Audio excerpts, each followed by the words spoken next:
जय श्री राम। बहुत स्वागत है आपका आपके अपने बेहद खास कार्यक्रम में। तो 4 जून आने वाला है, इलेक्शन का रिजल्ट आने वाला है।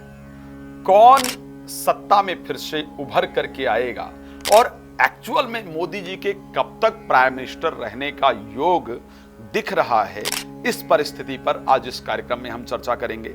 मोदी जी कब तक प्रधानमंत्री रहेंगे, कब तक वो देश की सेवा के लिए एज ए प्राइम मिनिस्टर अपना पोजीशन कायम रखेंगे, इस पर चर्चा करेंगे।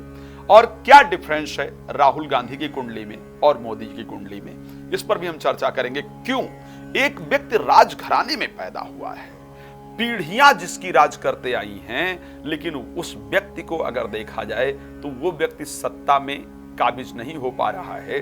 वो व्यक्ति अपने आप को देश के उस पोजीशन पर नहीं पहुंचा पा रहा है जहां उसको पहुंचना चाहिए। और वो व्यक्ति जो बहुत साधारण घराने से पैदा होता है, लोग चाय वाला और पता नहीं क्या क्या चर्चाएं होती हैं, लेकिन देश का सर्वोच्च लीडर बनता है। और देश में ही नहीं, अगर देखा जाए तो शायद विश्व के अंदर कहीं ना कहीं उस व्यक्ति की साख बहुत तेजी से बढ़ती है। क्या है दोनों कुंडलियों में डिफरेंस, क्यों आखिर ऐसा हो रहा है? यही कारण कहा जाता है कि ग्रहधीनम जगत सर्वम ग्रहधीनम नरावरः।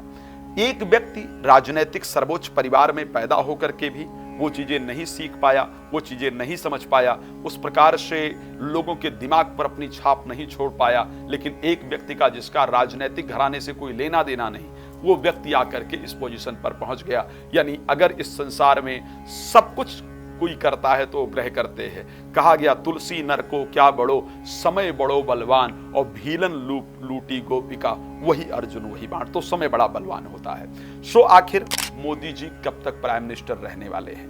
वृश्चिक लग्न और वृश्चिक राशि के अंतर्गत जन्म हुआ, आप सब लोग जानते हैं। पंच महापुरुष में से रुचक नामक जो महापुरुष का योग है, वो एक योग मोदी जी की कुंडली में चंद्रमा नीच भंग राजयोग के अंतर्गत विद्यमान। चंद्रमा और मंगल का समावेश, सबसे पहला राजयोग त्रिकोणेश यानी भागेश और लग्नेश का जो संयोग, वो सबसे पहला राजयोग इस कुंडली के अंतर्गत लेकर के आए, जिस कारण से ये प्राइम मिनिस्टर के पोजीशन तक पहुंचे।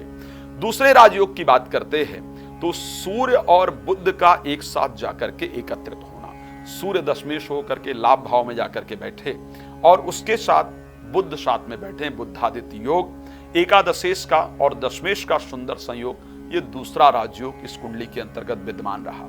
तीसरा राजयोग ज्योतिष एक शब्द कहता है कि यदि राहु त्रिकोण में बैठा हो और केंद्र के स्वामी के साथ कोई संयोग बन जाए तो राजयोगदायक संयोग प्राप्त होता है। ऐसे कंडीशन के अंतर्गत तीसरा राजयोग राहु की दृष्टि के कारण ये संयोग बना। सूर्य और बुध की दृष्टि राहु पर पड़ रही, राहु की दृष्टि उन पर पड़ रही, इसलिए तीसरा राजयोग ये बना। चौथा राजयोग अगर इस कुंडली के अंतर्गत बात किया जाए, यानी पंचम भाव के स्वामी जो बृहस्पति हैं, वो दशम भाव को जाकर के देख रहे हैं। और जो 7th हाउस यानी एक महत्वपूर्ण केंद्र के जो स्वामी शुक्र हैं, उनके साथ उनका दृष्टि संबंध है।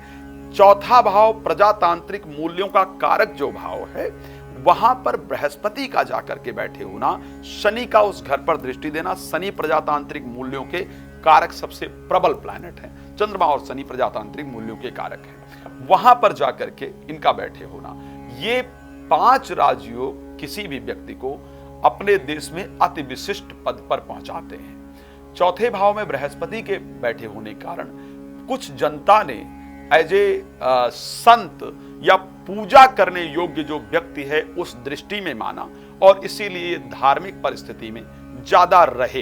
हृदय में एक्चुअल में इनके धर्म है। 4th हाउस के अंतर्गत जब बृहस्पति बैठते हैं तो व्यक्ति को संत इत्यादि बनाते हैं। इसलिए मोदी जी प्रत्येक इलेक्शन के बाद अगर देखा जाए तो ध्यान साधना के लिए चले जाते हैं। अभी भी कन्याकुमारी जाकर के वो ध्यान साधना कर रहे हैं। तो कहीं ना कहीं इस प्रकार का व्यक्ति बनाते हैं। आखिर मंगल की महादशा भी चल रही है। जो अंतरदशा में इस टाइम आए हैं वो शनि चल रहे हैं। शनि इस टाइम पर जो गोचर कर रहे हैं वो 4th हाउस के अंतर्गत गोचर कर रहे हैं। उसके बाद शनि पहुंचेंगे इस कुंडली के अंतर्गत मीन राशि में गोचर करने। यानी अभी अगर हम मोदी जी की कुंडली को उठा करके देखते हैं तो मोदी जी अभी निश्चित रूप से 5 वर्ष तक अपना प्रधानमंत्री की जो पोजीशन है उसको होल्ड करेंगे। प्राइम मिनिस्टर के पद को निश्चित रूप से वो चलाएंगे। इस देश के प्रधानमंत्री आने वाले 5 वर्ष तक मोदी जी जरूर रहेंगे।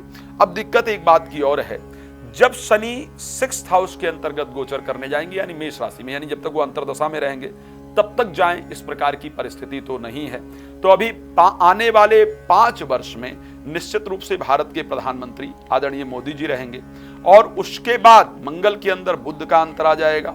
बुध 2026 तक रहेंगे, जबकि इलेक्शन होना है 2029 के अंतर्गत। अगर हम 2029 की बात करते हैं तो 2029 में कहीं ना कहीं 2028-27 नवंबर तक मंगल की जो महादशा है वो मोदी जी के ऊपर रहेगी। 2028 में जाकर के 27 नवंबर को राहु की महादशा मोदी जी पर स्टार्ट होगी, यानी 2029 के इलेक्शन में as a prime minister Modi ji role play नहीं करने वाले हैं, इस प्रकार की परिस्थिति दिख रही है। तो जो 5 साल का अगला समय है, इसमें निश्चित रूप से मोदी जी भारत के प्राइम मिनिस्टर रहेंगे, लेकिन अगली तैयारी कहीं ना कहीं इनको करना पड़ेगा। इस प्रकार की कंडीशन इस कुंडली के अंतर्गत दिख रही है। ये रही बात मोदी जी की। क्यों राहुल गांधी जी मोदी जी की अपेक्षा उस परिस्थिति तक नहीं पहुंच पाए, क्यों ऐसा नहीं बना पाए? राहुल गांधी जी एक पढ़े लिखे व्यक्ति हैं, इसमें कोई दो राय नहीं है। बुध वृष राशि के अंतर्गत है और वृष राशि के अंतर्गत बैठे हुए बुध लग्न में बैठे हैं, कहीं ना कहीं व्यक्ति को बुद्धिमत्ता की परिस्थिति तक पहुंचाते हैं। लेकिन 10th हाउस का स्वामी नीचस्थ है, नीचस्थ भी 12th हाउस के अंतर्गत शनि जाकर के बैठे हैं, 10th हाउस में राहु स्वयं आकर के बैठे हैं। ये परिस्थिति और जो पंचम भाव, जो चतुर्थ भाव प्रजातांत्रिक मूल्यों का कारक भाव है, ध्यान रखिएगा, चतुर्थ भाव में केतु का बैठे होना और चतुर्थ भाव के स्वामी का मंगल के साथ जाकर के पीड़ित होना और उसके साथ जो शनि प्रजातांत्रिक मूल्यों के कारक हैं, चंद्रमा जो प्रजातांत्रिक मूल्यों के कारक हैं, दोनों प्लैनेट के नीचस्थ होने के कारण पब्लिक कभी भी इन पर पूरी तरह से भरोसा नहीं कर पाएगी। मुझे ऐसा नजर आ रहा है कि आने वाले समय में भी राहुल गांधी जी को प्रजा का पूरा सपोर्ट प्राप्त हो, इस प्रकार की परिस्थिति नहीं दिखती है। एस्ट्रोलॉजिकली भगवान ही कुछ कृपा करें, कुछ चमत्कार करें, तो जाकर के कहीं ना कहीं ये भारत के प्राइम मिनिस्टर का पोस्ट प्राप्त कर पाएंगे, अन्यथा कहीं ना कहीं प्लैनेट की दृष्टि से ये मामला संदिग्ध लग रहा है। खैर, राहु 2024 अक्टूबर के बाद आएंगे, 10th हाउस में हैं भी, कहीं ना कहीं इनकी जो एक छवि है उसको वृद्धि करने का प्रयास करेंगे। काफी सारे अवरोध रुकावटों के बाद वो आने वाले समय में हम जरूर चर्चा करेंगे। अभी के लिए बस इतना ही। बहुत धन्यवाद। रात को 9 बजे, दोपहर को 12 बजे लाइव जुड़ना ना भूलें। मुझसे बात करना चाहते हैं, कॉल अपॉइंटमेंट लेकर बात कर सकते हैं। राम कथा, भागवत कथा यदि कराना चाहते हैं, शिवपुराण की कथा कराना चाहते हैं, तो आप दिए गए नंबर पर संपर्क करके मेरे द्वारा इन कार्यक्रमों को करा सकते हैं। आपका बहुत धन्यवाद। जय श्री राम।